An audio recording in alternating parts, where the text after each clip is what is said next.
You change something on your product, and the conversion rate ticks up from 4.0 to 4.6%. The chart is green. Everyone high fives. And here's the uncomfortable truth on the very first slide. You still know almost nothing. A number that moves up might be your change working, or it might be pure chance. It went up. So what? Let's learn how to tell the difference. Because a number that moves can be nothing but noise. Watch these two bell curves. They're the conversion rate of version A and version B. And right now they're so wide and so tangled that a higher number means nothing. Real experimentation, A/B testing done right, is one machine for separating signal from noise. You run two versions, and you ask the only question that matters. Is the gap between them real or just luck? Chapter 1. The Trap. Flip a fair coin 100 times. You will almost never get exactly 50 heads. You'll get 46 or 53, just from chance. Conversion rates wobble in exactly the same way, sample to sample and day to day, even when nothing has changed at all. Look at the curves while they're this wide. A and B overlap almost completely. So the sentence that kills more good decisions than any other is this one. We changed it and the number went up. So it worked. But a number moving on its own tells you nothing. Without a fair comparison and a measure of doubt, that's just a guess wearing a lab coat. The bump could be your change, or it could simply be Tuesday. Chapter 2. The Setup. A real experiment starts with a clear hypothesis, stated before you peek at any data. For example, the new checkout flow lifts conversion. Then you split your incoming users at random. Half CA, the control, the old version. Half CB, the treatment, the new one. That random split is the whole trick. It makes the two groups apples to apples, so the only systematic difference left between them is the change you're actually testing. Randomization is what earns you the right to compare. Send every user through a coin flip into Group A or Group B, and the two crowds end up statistically identical. Same mix of new and returning, mobile and desktop, weekday and weekend. Pick a winner by gut instead, or ship only to the people who opted in, or compare this week against last week, and some hidden difference, not your change, quietly drives the result. Chapter 3. Sample size and power. Now watch what more data does. Every additional visitor sharpens your estimate of each version's true rate. So both bells pull inward and get narrower. The very same gap that was completely invisible in the noise emerges as a clean separation. There's a name for the chance you'd actually catch a real effect when it exists. It's called power. The standard target is about 0.80, meaning an 80% chance of detecting it. And you buy that power with sample size. Here's the rule that surprises people. The smaller the effect you want to detect, the more users you need. A big, obvious 5-point jump shows up fast, with relatively few visitors. A tiny 210 Sophie point lift is buried deep in the noise, and digging it out can take an enormous sample. So before you launch, pick one primary metric. Decide the smallest lift that would actually be worth shipping, and compute the sample size, so you know in advance exactly when to stop. Let me show you why power is not optional. Keep your eye on the two bells. They are still wide and overlapping. Not because the effect is gone, but because you simply have not collected enough users yet. The truth is in there. The noise is just louder.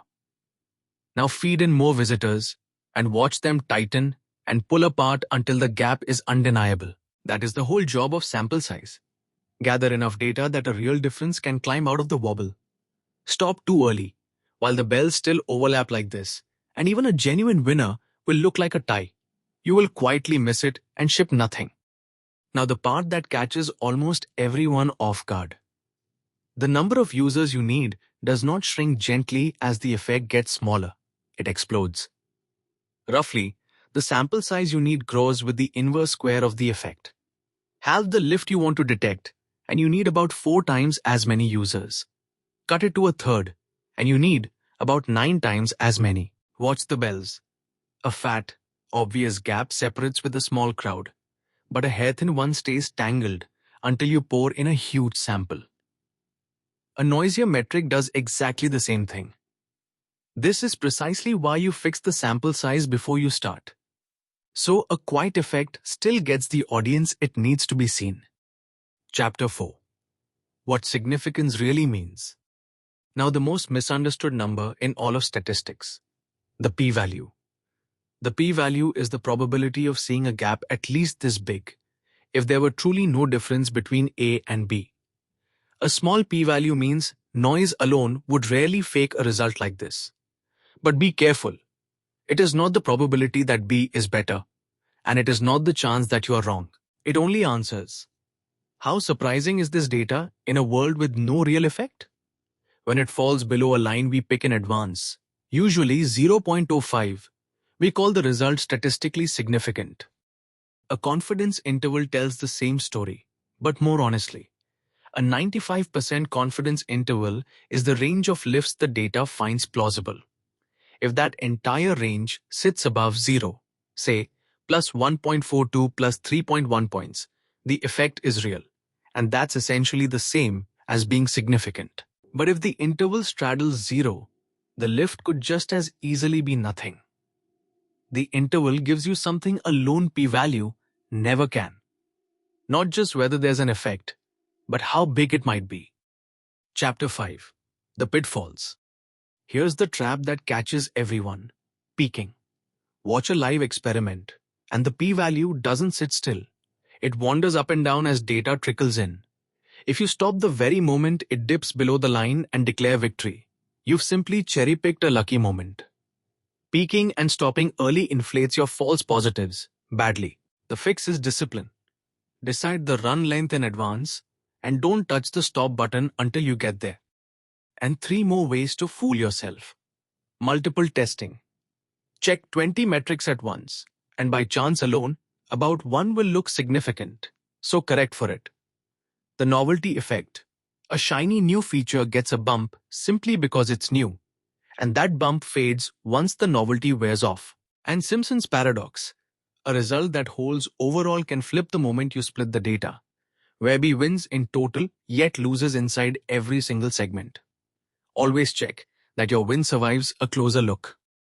Here is Simpson's paradox in the flesh, because one line of warning really is not enough.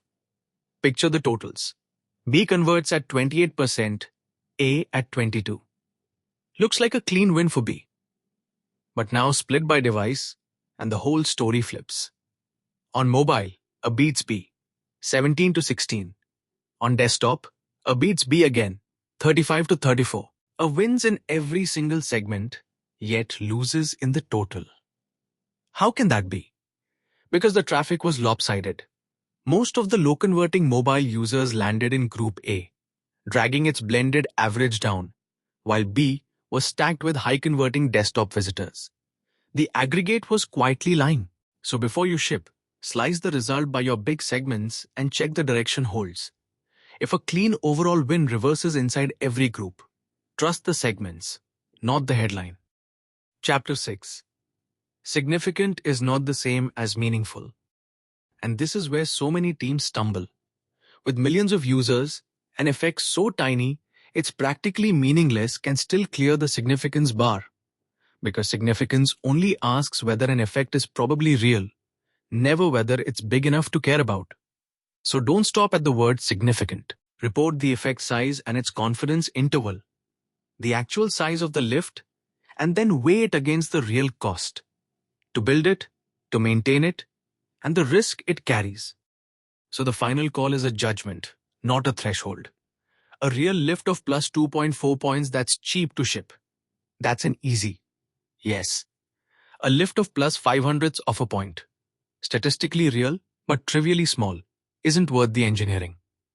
And a flat result, no signal at all, means keep the version you already trust. The decision was never, is P below 0.05. It's whether the effect is large enough, durable enough, and cheap enough to be worth it. Let the statistics inform the call. Never let them replace it. Chapter 7. Run one clean test. So let's run one clean experiment, end to end. State a clear hypothesis before you look. Randomize users into A and B, so the groups are truly comparable. Power it. Compute the sample size first for the smallest effect you care about. Let it run to the finish without peaking. Then read both the p-value and the confidence interval. And finally, judge by effect size. Is this big enough to ship? That's the whole loop. And watch the curve settle into a result you can actually trust. So here's the one idea to carry with you. A number that moved is a question, not an answer. Randomize into two groups. Power the test for the smallest effect worth catching. Read the p-value and the confidence interval honestly, and decide by how big the effect is, not by whether someone gets to say the word significant. Do that, and you'll always be able to tell a genuine win from a lucky Tuesday. A moving number is a question, not an answer, and now you know exactly how to answer it. Subscribe for more such intuitive videos.